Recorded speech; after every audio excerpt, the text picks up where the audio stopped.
السلام عليكم ورحمة الله وبركاته. وكم جرتن كبجمتودا فجالتمتوني هردفتوني برسيسا ورمى الحمد لله هن نغكوت نغانيكي هنجال الله هن كبجادا باك جرتن مرست نغو دعوتن كي فيديو راكن كيساتي وني نسم برسيسو نموني شريان تيسر رسيدة سنجلا نياتو حالا اكا شريان تيسر رسيدة سنجلا هنياني اتفرع دابو دندسن يوكن اتفرع شوفو دندسن نسم برسيسو وروني زيني فايدم تنتهي وروني سوا فايدم تنتهي راكو تقولنك بچودا لچو سنتي نغر سيچودا warri sawaa rasiida sinjala nyaatu jee warri zeeniin rasiida sinjala nyaatu jee jechuudha haala itti ofirraa cuutan viidiyoo kana keessatti isinitti agarsiisa yookiin isin barsiisa jechuudha. Egaa daawwattoon kiyyaa gama barumsaatiin darbuun duratti viidiyoo kana laayik godhuudhaan jalqabaa jechuudha. Laayik sheer gochuudhaan walaa jajjabeessuun walaa guddifnuun isin jaa. Egaa amma gama barumsaatiin dabarsa. Hayyee daawwattootaan kiyya gama barumsaatiin darbuun duratti warroonni YouTube chaanaala keenyaaf haarawaa taatan baga nagaan dhuftan jechaa barumsa dabalataa argachuudhaaf chaanaala keenya sabskiraayib godhachuun dagatinaadha. Yeroo sabskiraaybii gootan barumsuun asirratti dabarsinu guyyaan nama dura akka simbira ga'uuf mallattoo notifikashinii sana kilik godhaadhaa achi booda ool kajettoon irra kayyadhaadha. Viidiyoo keenya namni baay'ee dargee kan irraa fayyadamu laayik godhaadhaa barumsaan garaadhaa isin darbee YouTube chaanaala keenya jala seenaadhaa viidiyoo baay'eetu jira irraa baradhaadha. Egaa gabanumaan hanga barumsaan dabarsaa hanga xumura viidiyoo keessatti obsaan faana turaan hordofaan sinin jira.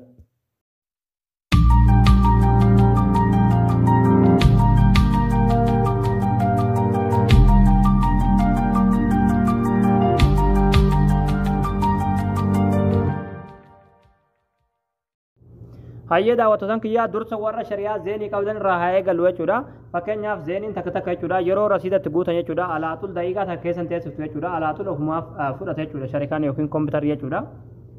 Mijaanaa neetaatis namaaf hin kennitu mijaanaa daqiiqaa kana keessaatis namaaf hin hiitu alaatuluma yeroo rasiidatti guutan jechuudha hanguma rasiidatti itti guutan eeddeetuma jechuudha sekoondii keessan tursiiftu fudhate jechuudha. Fakkeenyaaf shari'aa akkasitti rasiida isin jalaa fudhatu san ofirraa dhaabuudhaaf jechuudha. Mana bilbilaa keessatti dhuftanii achi booda najma 959 murabbaa gootaniiti ookee gootan.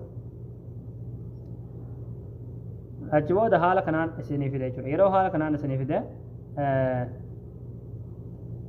amma alaatuluun fide jechuudha. Isiniif garuu laanguweejii filadhaa yookiin yoo barbaadan arabiffa filadhaa isin jaa yoo barbaadan ingiliffa filadhaa isin jaa jechuudha. Yoo ingiliffa filachuu barbaadan lakkoofsa lama dhootaniiti seendi gootan jechuudha. Amma yeroo haala kanaan asitti isin fide tokkorraa hanga jaha isin fida. Amma isin wanti gochuu qabdan jechuudha lakkoofsa 4 gootanii seendi gootan. 4 barreessanii seendi gootan. Maayaa akkaawunti fayyadamuun filatanii jechuudha. Achi booda haala kanaan isin fide jechuudha.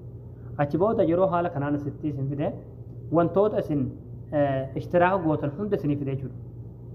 Isin garuu yuraame wantoota isin ishtiraaka gootan wantoota isin hamma dura gartee dogongoraanis tahee biyyataniitis tahee mijaanaa godhachaa turtan hunda isin fide jechuudha. Amma isin wantoota mijaanaa godhatan hunda ofirraa cufuudhaaf asitti dhuftan jechuudha. Akka yaani booddeefillee yeroo rasiidatti guutan jechuudha fedha keessan malee ishiin ofii fudhatte ofii rasiida keessan jalaa hin fudhanne jechuudha isin galee. Amma wanti gochuu qabdan asirratti akkuma argaa jirtan lakkoofsa hanga 3 keessa jirti jechuudha. Amma isin lakkoofsa 3 dhootaniiti ookee gootan. Seendi gootu jechuudha. Yeroo lakkoofsa 3 dhootanii seendi itti gootan jechuudha haala kanaan isinii fide jechuudha. Amma isin wantoota hamma dura shaarektassan hunda ofirraa cufuudhaaf jechuudha. Lakkoofsa tokko dhootaniiti seendi gootan jechuudha. Anamma garuu ofirraa cufuu waan hin barbaanneef waan mijaana neetaatis kan bilbilaa sirraa waan qabuuf cufuu hin barbaanne seendi itti godhuu hin barbaadu jechuudha. Isin garuu gonkumaayyuu fedha keessan malee akka isheen isin duraa hin fudhanne waan barbaadaniif seendi godhuu qabdan jechuudha.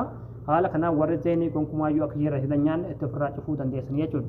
Isin galee warri sawaa fayyadamtan ammoo warri shari'aa sawaa rasiida isin duraa nyaatu wanti gochuu qabdan mana saalaa keessan argaltu. Achi booda as oli kanarratti jechuudha 8 duwwaa yeroo 2 ammallee 4 yeroo 3 sirriitti daawwadhaadha 8 duwwaa yeroo 2 4 yeroo 3 achi booda gadi buutu. Achi booda yeroo gadi buutan jechuudha asirratti jechuudha daa guddaa barreessitan qubee daa guddaa sirriitti dabaqadhaa jechuudha. Gama olitti 8 duwwaa 4 yeroo 3 barreessaniiti gama gaditti immoo daa guddaa barreessanii achi booda seendi itti gootan. Isin galee haala kanaan warri shari'aa sawaan warroonni shari'aan sawaadhaa rasiida isin jala nyaattu ofirraa cufuu dandeessan jechuudha. Akkasuma warri zeelillee haalumaan silatti agarsiisan ofirraa cufuu dandeessan jechuudha. Haala kanaan yeroo barreessan seendi gootan jechuudha. Namni seendi godhu waan hin barbaanneef seendiin godhu jechuudha isinii galan. Kanaafuu haala kanaan itti ofirraa dhaabuu dandeessaniin isin jaa. Egaa daawwattoonni kiyyaa isin galeeyyeetan abdii qabaa barnoonni keenya har'aadhaa asirratti raawwataa barumsa bareedaa akka har'aadhaa kan argachuudhaaf chaanaala keenyaaf haaraa yoo taatan sabiskiraayib gootanii maatii keenya ta'uun dagatanadha. Akkasumas viidiyoo keenya kana namni baay'een argee kan raafaatimu laayik sheer waliif godhaadhaa barumsa birootti nagaltu deebinutti waan hordoftaniif galatooma.